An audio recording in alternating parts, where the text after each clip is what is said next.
ರಾಜ್ಯದಲ್ಲಿ meeting politics ಜೋರಾಗ್ತಾ ಇದೆ. ಮೂರು ಪಕ್ಷಗಳ 56 ಶಾಸಕರು ನಿನ್ನೆ ರಾತ್ರಿ ಒಂದ್ ಕಡೆಗೆ ಸೇರ್ಕೊಂಡು ಊಟ ಎಲ್ಲ ಮಾಡಿದ್ರಂತೆ. ಅದರಲ್ಲಿ ವಿಜೇಂದ್ರ, ಸಚಿವ ಸಂತೋಷ್ ಲಾಡ್ ಕೂಡ ಇದ್ರಂತೆ. ಏನಪ್ಪ ವಿಶೇಷತೆ? ರಾಜ್ಯದಲ್ಲಿ ಕಳೆದ 3 ವರ್ಷಗಳಲ್ಲಿ ಮಕ್ಕಳ ಮೇಲಿನ ದೌರ್ಜನ್ಯ ಪ್ರಕರಣ ಹೆಚ್ಚಾಗಿದೆ ಅನ್ನೋ ಅಂಕಿಅಂಶವನ್ನು ಸರ್ಕಾರವೇ ವಿಧಾನಸಭೆಗೆ ಕೊಟ್ಟಿದೆ. ನೇಕಾರರು ಬಹಳ ಸಮಸ್ಯೆಯಲ್ಲಿದ್ದಾರಂತೆ. ಹಾಗಾಗಿ ಸರ್ಕಾರಿ ನೌಕರರಿಗೂ ವರ್ಷಕ್ಕೆ 2 ಸೀರೆ ಕೊಡಬೇಕಂತೆ. ರೇಷನ್ ಕಾರ್ಡ್ ಫಲಾನುಭವಿಗಳಿಗೂ 2 ಸೀರೆ ಕೊಡಬೇಕಂತೆ. ಯಾರು ಶಾಸಕ ಸಿದ್ದು ಸೌದಿ ಸರ್ಕಾರದ ಮುಂದೆ ಬೇಡಿಕೆ ಇಟ್ಟಿದ್ದಾರೆ. ಭೂಸ್ವಾಧೀನ ಪರಿಹಾರ ನೀಡಿದ ಹಾವೇರಿ ಡಿಸಿ ಕಾರನ್ನ ಕೋರ್ಟ್ ಜಪ್ತಿ ಮಾಡಿದೆ. ಬ್ಯಾಡಗಿ ತಾಲೂಕಿನ ಕೆರೋಡಿ ಗ್ರಾಮದ ರೈತನ ಜಮೀನನ್ನ ವಶಕ್ಕೆ ಪಡ್ಕೊಂಡಿದ್ರು. ಕೋರ್ಟ್ ಆಮೇಲೆ ಪರಿಹಾರ ಕೊಡಬೇಕು ಅಂದಿತ್ತು, ಆದರೂ ಡಿಸಿ ಪರಿಹಾರ ಕೊಟ್ಟಿರಲಿಲ್ಲ. ಈಗ ಕಾರನ್ನ ಜಪ್ತಿ ಮಾಡಿದ್ದಾರೆ. ಕಾಂಗ್ರೆಸ್ ಮತ್ತೆ ಶೂನ್ಯ ಸಂಪಾದನೆ. ಎಲ್ಲಿ? ಹರಿಯಾಣ ಸ್ಥಳೀಯ ಸಂಸ್ಥೆಗಳ ಚುನಾವಣೆಯಲ್ಲಿ 10 ಮುನ್ಸಿಪಲ್ ಕಾರ್ಪೊರೇಷನ್ ಪೈಕಿ 9 ಬಿಜೆಪಿ ಗೆದ್ದಿದೆಯಂತೆ.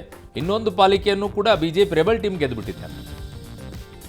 ಚಿನ್ನದ ವಂಚಕೆ ಐಶ್ವರ್ಯ ಗೌಡಗೆ ಸಿಡಿಆರ್ ಕೊಟ್ಟ ಪ್ರಕರಣ ಸಂಬಂಧ ಚನ್ನಪಟ್ಟಣದ ಅಕ್ಕೂರು ಠಾಣೆ ಹೆಡ್ ಕಾನ್ಸ್ಟೇಬಲ್ ಸುನೀಲ್ ಮತ್ತು ಮಧ್ಯವರ್ತಿ ಪವನ್ನನ್ನ ಬೆಂಗಳೂರಿನ ವಿಜಯನಗರ ಠಾಣೆ ಪೊಲೀಸರು ಬಂಧಿಸಿದ್ದಾರೆ.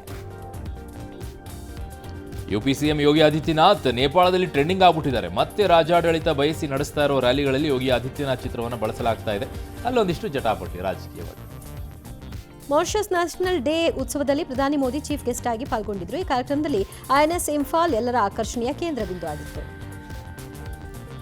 ಇನ್ನು ಉತ್ತರ ಕನ್ನಡ ಜಿಲ್ಲೆಯ ಅಂಕೋಲಾದ ಕೇಣಿಯಲ್ಲಿ ಗ್ರೀನ್ಫೀಲ್ಡ್ ವಾಣಿಜ್ಯ ಬಂದರು ವಿರೋಧಿಸಿ ಸ್ಥಳೀಯ ಮೀನುಗಾರರು ಒಂದು ಪ್ರತಿಭಟನೆ ಮಾಡ್ತಾ ಇದ್ದಾರೆ. ದಿನಕ್ಕೊಂದು. ಇವತ್ತು ಸಮುದ್ರದ ಮಧ್ಯೆನೇ ದೋಣಿಗಳನ್ನು ತಗೊಂಡು ಸರಪಳಿಯನ್ನು ರಚನೆ ಮಾಡಿ ಪ್ರೊಟೆಸ್ಟ್ ಮಾಡಿರುವಂಥ ರೀತಿ ಬಹಳ ಚೆನ್ನಾಗಿದೆ. ಬಂಡೀಪುರ ಅರಣ್ಯದಲ್ಲಿ ಮರಿಗಳೊಂದಿಗೆ ಹುಲಿ ತುಂಟಾಟ ಆಡ್ತಾ ಇರುವ ದೃಶ್ಯ ಸಫಾರಿಗೆ ಹೋಗಿದ್ದ ಕಿರಣ್ ಅವರ ಕ್ಯಾಮೆರಾದಲ್ಲಿ ಸೆರೆಯಾಗಿದೆ.